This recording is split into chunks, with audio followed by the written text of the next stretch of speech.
श्रीमते भक्ति वेदांत स्वामी इति नामिनि।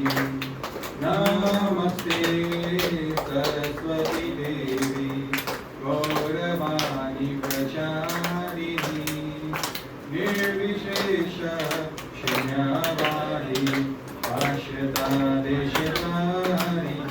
जय श्री कृष्ण चैतन्य प्रभु नित्यानंद श्री अद्वैत गदाधर श्रीवासादि गौर भक्तवृंद। हरे कृष्ण कृष्ण कृष्ण हरे हरे हरे राम राम राम हरे हरे। हरे कृष्ण। आप सब डिवोटीज को मेरा प्रणाम।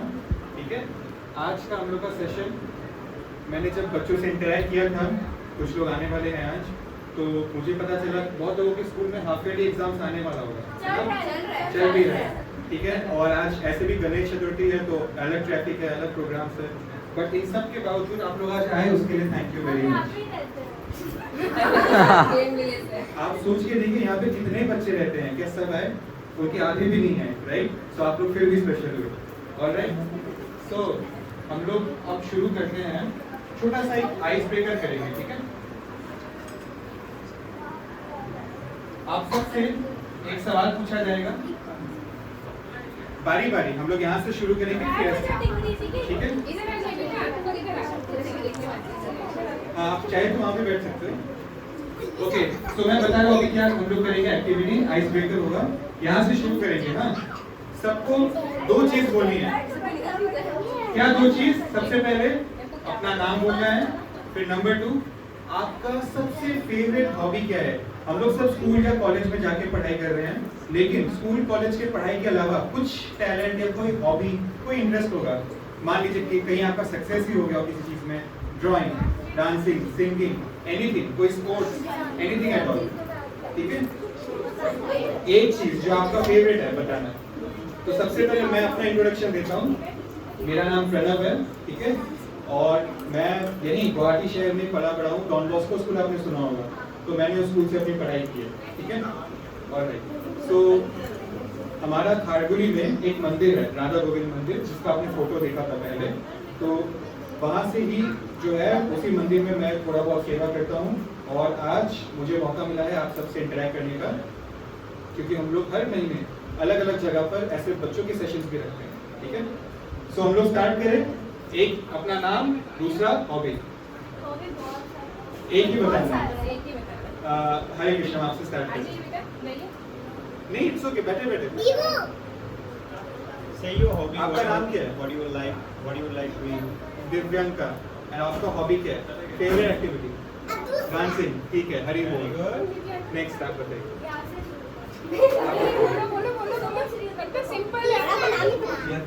अपना नाम? छवि। डांसिंग। जोर से बोलिएगा प्लीज।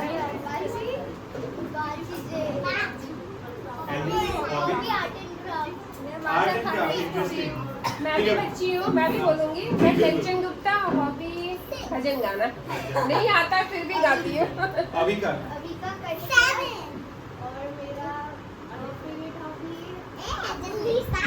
क्या करना? खाना बनाना। Okay, nice. Birthday girl, birthday girl की बात। Art and craft plus dance. Okay, अब से ना जो भी इंट्रोड्यूस करेगा सबसे पहले हरे कृष्णा बोलेगा, फिर अपना नाम बोलेगा। ठीक है, मेरा नाम श्रुति बगारी है, मेरे को कुकिंग करना। ओके जी, छोटी सी बच्ची। हरे कृष्णा, मेरा नाम तन्वी अग्रवाल है, मेरा favourite hobby badminton. Badminton. Hare Krishna, मेरा नाम जीत शर्मा है, मेरा फेवरेट हॉबी चेस है। Chess, very nice. Hare Krishna, मेरा नाम दीक्षिता है और सिंगिंग। बैडमिंटन। आप बताइए, एकदम पीछे लास्ट में बैक बेंचर। आप सबसे ज्यादा खाना जैसे मस्ती कर रहे हैं, बताओ। आप बताइए, आप सोच रहे हैं क्या? आप चिंता में पड़ गए, तब से उछल रहा था। ठीक है, ये डिफिकल्ट क्वेश्चन है, अपना नाम सब लोग नहीं याद कर पाता। आप बताइए। हरे कृष्णा, मेरा नाम क्रिश करके, मेरा हॉबी क्रिकेट है। क्रिकेट, ठीक है। यस, कुकिंग है, ठीक है।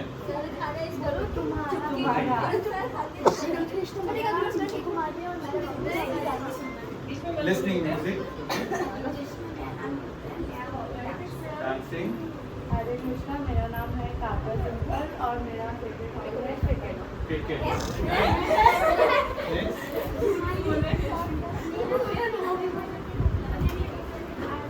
Art, archery, wow, okay, clap for him, very nice.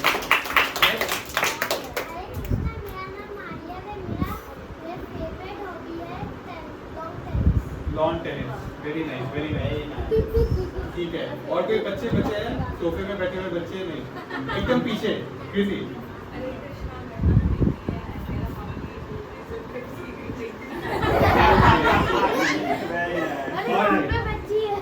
ठीक है, वो सबसे हमने बात करते हैं। बताइए आपकी हॉबी क्या है? बहुत हॉबी है, खाना बनाना, खाना बनवाना। बनवाना मिक्सचर से बनवाना। तो मैंने आप सबसे आपके नाम जान लिया और आपका फेवरेट एक्टिविटी जान लिया, ठीक है। अब हम लोग सेशन को स्टार्ट करते हैं। मैं शुरुआत में मेरा फेवरेट है उनको याद आ गया। अच्छा, तो बिफोर वी स्टार्ट, मैं सबसे पहले एक स्टोरी से शुरू करूंगा। And it's not actually a story, actually real life historical event है। मैं आपसे ये नहीं पूछूंगा कि यहाँ जो फोटो है आप इसको जानते हो या नहीं हो, बिकॉज मैं 100% श्योर हूँ आप इसको नहीं जानते। लेकिन आज से 100 साल पहले शायद ही ऐसा कोई व्यक्ति था जो इसको नहीं जानता था, और स्पेशली अमेरिका में तो हर दूसरा आदमी इनको जानता था। He was a very big person. जी माता जी, बट इस इंसान का नाम क्या है? माता जी। सो मैं बताता हूँ इनका नाम क्या है। इनका नाम था सैमुअल पियरपॉन्ट लैंगली, ठीक है। तो हम लोग शॉर्ट में इनको सैम बुलाएंगे। इनका नाम सैम है और ये अपने टाइम के ना बहुत बड़े इनोवेटर थे। इनोवेटर आप जानते हो क्या होता है? कोई किसी ने टेलीफोन बनाया, किसी ने इलेक्ट्रिसिटी, लाइट बल्ब, राइट। तो एक इनोवेटर थे अपने टाइम के, बहुत बड़े आप बोल सकते हैं साइंटिस्ट थे उस टाइम में। जैसे आज के डेट में आप देखोगे आर्टिफिशियल इंटेलिजेंस, इसका एक बहुत बड़ा बूम चल रहा है इंडस्ट्री में। और आज से 20 साल पहले कंप्यूटर जब नया नया आया था, इंटरनेट इंडिया में नया नया आया था, तब उसका बूम था। तो इनके जमाने में 100 साल पहले बूम था एक चीज का जिसको बोलते हैं एरोप्लेन। एरोप्लेन बना नहीं था, और एरोप्लेन बनाने के लिए सारे लोग लगे हुए थे, ठीक है। नाउ दिस मैन, इनको अमेरिका की गवर्नमेंट ने $50,000, उस जमाने में $50,000 और भी ज्यादा बड़ा अमाउंट था, इनको वो प्रोजेक्ट के लिए उनको एक फंड रिलीज किया था।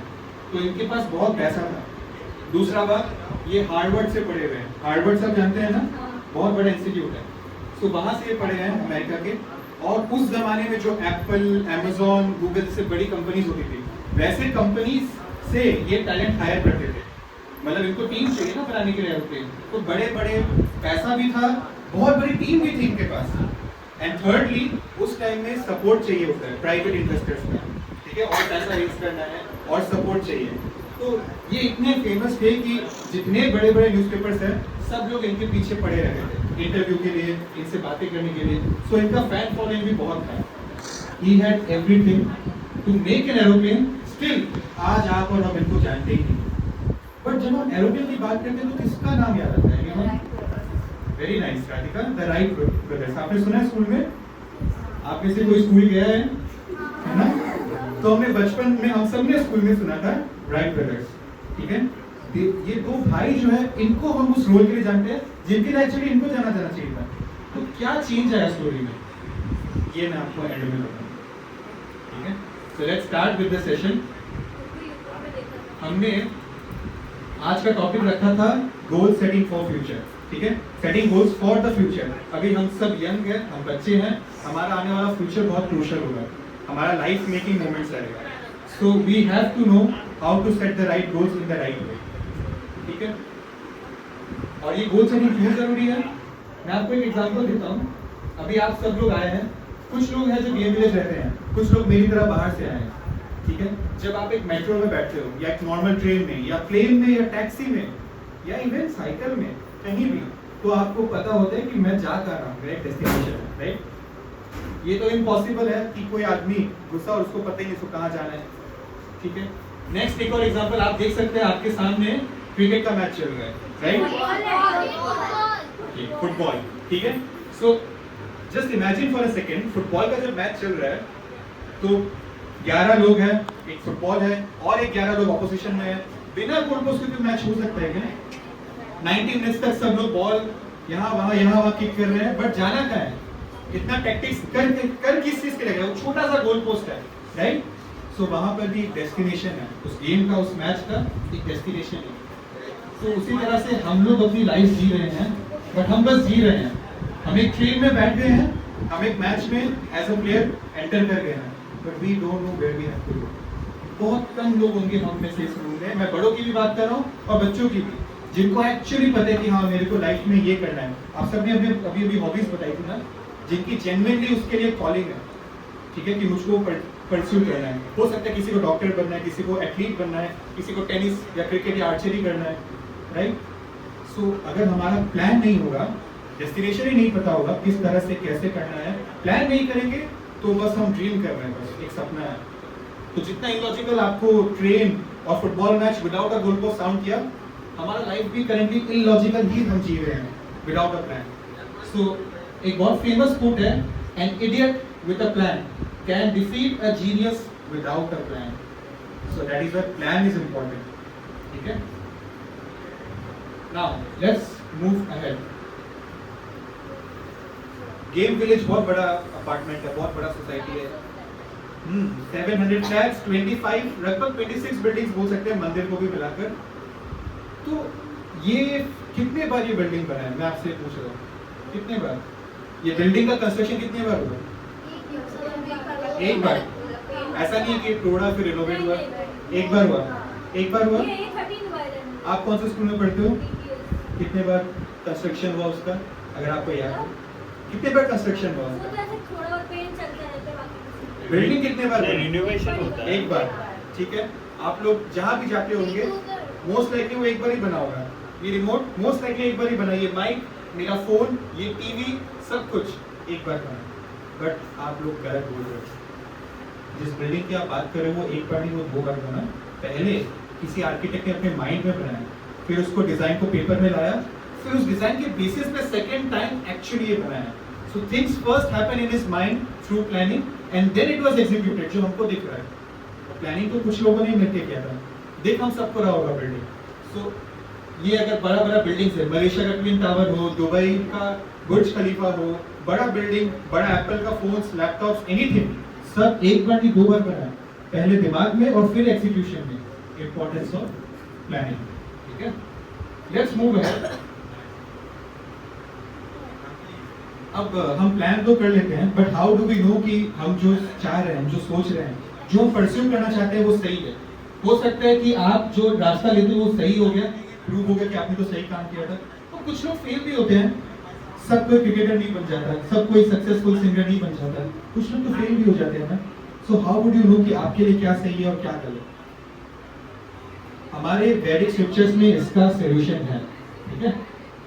But before I discuss that, अभी मैंने आपको एक कोट दिखाया था कि a idiot with a plan can defeat a genius without a plan, ठीक है। लेकिन there is nothing called idiot. अब मैं एक और कोट दिखा रहा हूं उसके रिलेशन में। There is nothing called idiot, everyone is a genius. और ये कौन बोल रहा है? खुद एक जीनियस एल्बर्ट आइंस्टाइन। वो चाहता तो बोल सकता था कि मैं जीनियस हूं, बाकी सब कॉमन लोग हैं, बट उन्होंने बोला एवरीवन इज अ जीनियस, सब कोई जीनियस है। बट इफ यू जज a fishes, just a second,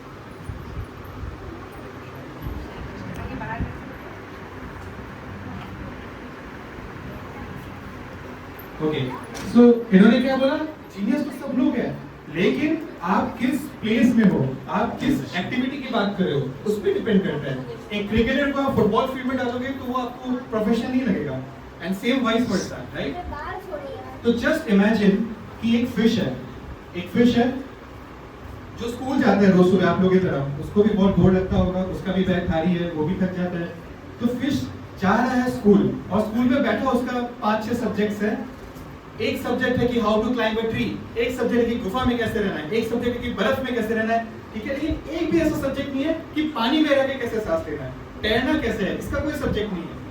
कहीं ना कहीं ये हमारे साथ हो रहा है। हमारे एजुकेशन सिस्टम में बहुत ऐसी चीजें हैं जहाँ करेक्शन चाहिए, जो हमको प्रैक्टिकल लाइफ के बारे में नहीं सिखा रहा है, ठीक है। वरना इतना अनएम्प्लॉयमेंट, इतना दिक्कत नहीं होता।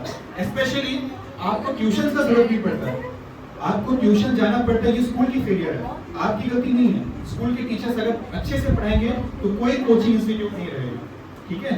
सो यही बात हो रही है। एक फिश जो है, अगर उसको पेड़ चढ़ने का एक्टिविटी में इन्वॉल्व करोगे तो वो जीनियस नहीं है, वो फूल है। Which means you have to be at the right place where you deserve to be, ठीक है। तो ये एक कार है, wrong picture, ये एक कार है, ठीक है। इस कार में 4 पहिए है। मैं आपसे एक क्वेश्चन पूछ रहा हूँ, सबसे इंपॉर्टेंट चक्का कौन सा है?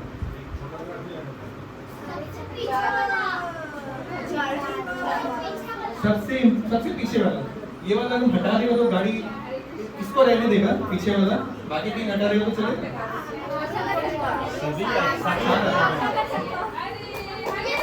सारा नहीं, मेरे नए ऑप्शंस मत बनाइए। एक गाड़ी में 4 चक्के हैं, सबसे इंपॉर्टेंट कौन सा चक्का है? चारों राइट। तो एक भी चक्का हट गया तो गाड़ी चल नहीं पाएगा। ये गाड़ी हमारी दुनिया है। 4 चक्के क्या रिप्रेजेंट कर रहे हैं? 4 वर्णस। लेट मी शो यू, अभी बताता हूँ।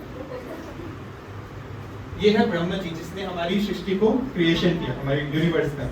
तो ब्रह्मा जी का जो हेड है ना, वो रिप्रेजेंट करता है ब्राह्मण्स को। ब्राह्मण्स कौन होता है? जो टीचर्स है, टीचिंग क्लास है या प्रीस्टली क्लास है, जो फॉर एग्जांपल जो मैरिज भी नहीं करते कभी कभी, वो सन्यासी या ब्रह्मचारी बनके दुनिया में घूमते हैं। पूरी दुनिया उनकी फैमिली है, ऐसा नहीं कि वो अकेले हैं। वो अपना घर का कंफर्ट का बलिदान करके जगह जगह प्रीच करने जाते हैं, लोगों को एडवाइस देने जाते हैं। सेकंड, इनका जो आर्म्स है, दे रिप्रेजेंट, क्योंकि देखिए ये माइंड हो गया, इंटेलिजेंस का काम है। अब ये आर्म्स प्रोटेक्शन का काम है, तो ये है क्षत्रिय। सेकंड चक्का, warriors and leaders, political leaders, जो सोल्जर्स है, ये सब क्षत्रियस होते हैं, ठीक है। Then comes the legs part, जो लेग पार्ट है, इसको बोलते हैं वैश्यस, मर्चेंट्स और traders, specially belly and this leg part. ये हो गया मर्चेंट्स, बिजनेसमैन, ठीक है, बड़े बड़े ट्रेडर्स, ठीक है, एंटरप्रेन्योर्स, वो हो गया जिनका कैपिटल वाला काम है, सोसाइटी को कैपिटल कंट्रीब्यूट करते हैं। लास्ट में आ गया शूद्रस। ना इसका ये मतलब नहीं कि शूद्रस बेकार है। मैंने आपसे पूछा था ना सबसे इंपॉर्टेंट चक्का कौन सा है, क्या आंसर है उसका? चारों इक्वली इंपॉर्टेंट है। सो शूद्रस कौन होते हैं? जो इन तीनों की अलग अलग टाइप से हेल्प करते हैं। एक कंपनी में कोई काम कर रहा है एज एन एम्प्लॉय, या मान लीजिए एक ऑफिसर है जो राजा के अंदर काम कर रहा है, या कोई जो ब्राह्मण की सेवा कर रहा है, शूद्र। But that does not mean कि शूद्र कोई गलत बात है। सारे चक्के एक बराबर होते हैं, ठीक है। और सबसे इंपॉर्टेंट बात जो मैं आपको बोलने वाला हूँ, आप किस कैटेगरी में हो, इसका आपके पापा से कोई लेना देना नहीं है कि आपके पापा किस कैटेगरी में थे। It's not about birth right, it is about your qualification. एक ब्राह्मण का बेटा क्षत्रिय बन सकता है, एक शूद्र का बेटा एक ब्राह्मण बन सकता है, ठीक है। So this is a matter of qualification. आपको मैं क्यों दिखा रहा हूं ये, आप यू हैव टू चूज कि आपके लिए इसमें से बेटर क्या है, ठीक है। आप किस प्रवृत्ति के हो सकता है कि आपको टीचिंग करना पसंद है, हो सकता है कि आपको एडमिनिस्ट्रेशन में इन्वॉल्व होना पसंद है कि मेरे को बड़ा ऑफिसर बनना है या ऐसा कुछ करना है, हो सकता है कि आपको बिजनेस में जाने का मन है आपके पापा की तरह, या हो सकता है कि आपको जैसे कोई होगा क्रिकेटर, कोई होगा आर्टिस्ट, सिंगर, एक्टर, डांसर, ऐसी चीजें हो गई, आर्टिस्ट, ठीक है। So you have to find कि आप किस नेचर के हो। हम सब के अंदर एक नेचर है, आपको आइडेंटिफाई करना कि आप किस नेचर को बिलोंग करते हो और उसी नेचर को आप परस्यू करिए, क्योंकि एक कहावत है, जिसका काम उसी को साजे। Yes, right right right. तो स्टेप 1 आपने आइडेंटिफाई कर लिया कि आपका क्या है नेचर। अब हम लोग गोल बनाने के लिए जाते हैं, लेकिन प्रॉब्लम एक जगह आती है, हमें सबसे पहले लिखना पड़ेगा what do you want to do. In fact कुछ लोग तो ऐसे बोलते हैं, decide what you want and rewrite it every day. Rewrite, रोज लिखना है, रोज लिख के अपने आप को अफर्म करना है कि what I want to do in life, ठीक है। और कुछ लोग इस हद तक चले जाते हैं कि अपने डेली जो जगह है, जैसे उनके बेडरूम, उनका टेबल, उनका गाड़ी, उनका बाथरूम का मिरर के सामने हर जगह अपना वो पेपर चिपका लेते हैं कि उनको बस वो गोल दिख रहा है। और ये किसने किया था मालूम है? Michael Phelps. कौन है माइकल फेल्प्स? Swimmer, right. और इतने गोल्ड मेडल्स उन्होंने जीते हैं। He is a very, yes, right, 24, and he is even considered one of the best Olympic athletes of all time, सारे स्पोर्ट्स में जाके, क्योंकि उनकी अकेले की मेडल टैली बहुत ज्यादा है। ठीक है, सो आप लिख भी लोगे, मान लिया, आप चिपका भी लोगे एक बार के लिए, वो भी मान लिया, बट अब क्या चले जाएगा? When you look around, ध्यान से देखो अपने आसपास, your environment is rigged against you. Your environment is rigged against you. आपके आसपास सब लोग का एक ही काम है, आपको आपके गोल से डिस्ट्रैक्ट करना। या तो वो चाहते हुए कर रहे हैं, और मोस्ट लाइकली नहीं चाहते हुए करते हैं, बट एक ही काम है, आपके गोल से आपको डिस्ट्रैक्ट करना। और क्या होता है? दो टाइप का डिस्ट्रैक्शन, एक एक्सटर्नली और एक इंटरनली। एक्सटर्नल कैसा? ये पढ़ने बैठा था, बट इसका फोन बजने लग गया, लैपटॉप में नोटिफिकेशन आ गया, ठीक है, लाइक्स देखने का मन किया, कमेंट्स देखने का मन किया, ठीक है, YouTube में कुछ इंटरेस्टिंग वीडियो देखने का मन किया, ठीक है। दूसरा तरफ अगर इसने अपना, आप बोलोगे इजी है, फोन बंद कर दो, लैपटॉप बंद कर दो, बस किताब के साथ रहो, लेकिन यहाँ पे एक एक्चुअल दुश्मन छुपा है, इंटरनल डिस्ट्रैक्शन। ठीक है, उस दिन, ओके, जस्ट इंटरनल डिस्ट्रैक्शन क्या हो गया? आपको मन में कुछ विचार आएगा, उस दिन उसने मुझको ऐसे क्यों बोल दिया, ये क्या हो गया, वो क्या हो गया, मैं इतना पढ़ तो रहा हूँ, बट अगर मैं फेल हो गया तो क्या होगा, आगे क्या होगा, मेरा दोस्त आगे निकल गया तो क्या होगा, राइट?